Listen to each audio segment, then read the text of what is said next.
Living things must have the capacity to transmit variations to their progeny if they're to be capable of evolving new subspecies, new forms. Let's take the common house mouse as an example and test it for this genetic variability.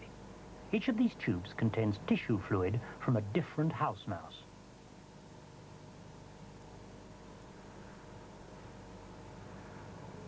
A separate square of absorbent paper is soaked with each sample and fitted into a slot in a sheet of starch gel.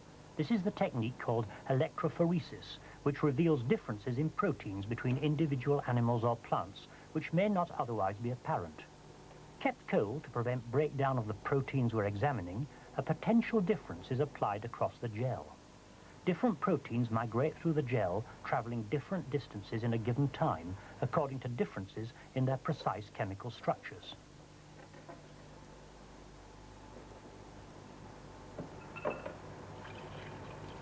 After some time, the gel is removed and stained. Each of these columns represents proteins from a different mouse. You can see that the tissue fluid from certain mice contain proteins not present in others. Now, proteins are produced by the action of the genes, as we shall see in a later film. So there must be differences in the genes between certain of the mice.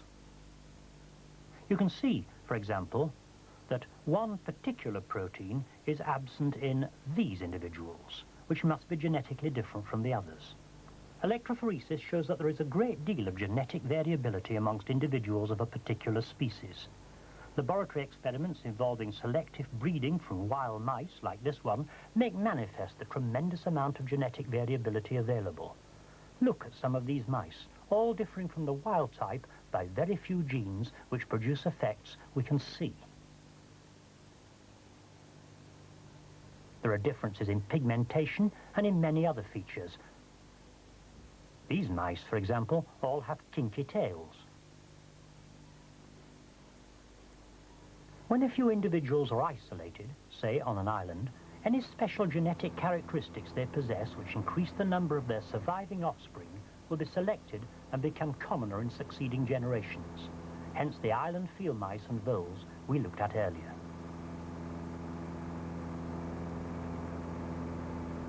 Here on Fair Isle, a lot of work has been done on yet another group of animals.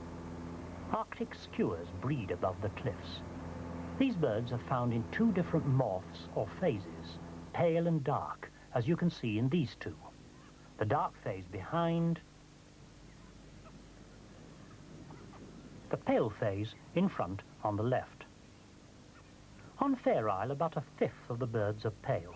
Further south there are fewer, further north towards the Arctic there are more of the pale phase. The reason is that in male Arctic skuas, the gene causing paleness also produces aggressiveness. Now the female birds court the males before they mate. This takes longer with the light-coloured males since they're at first very aggressive towards the females. So eggs are laid and chicks hatched later amongst the pale birds, which is an advantage further north where spring comes late.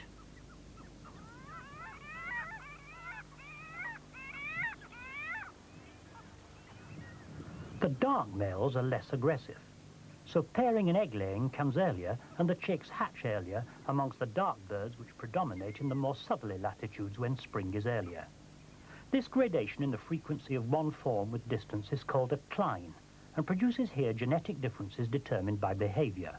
In the north, the pale birds, in the south, the dark. The two phases can in fact interbreed.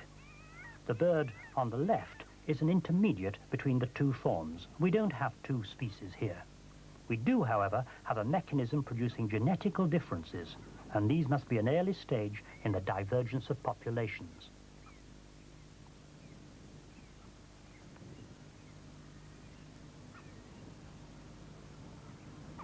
Of course, there are many examples of variation and selection which we don't understand.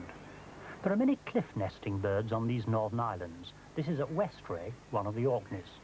These are common guillemots. Look at the bird on the right. It has what looks like white spectacles around its eyes. This is called the bridled form and is inherited as a recessive character.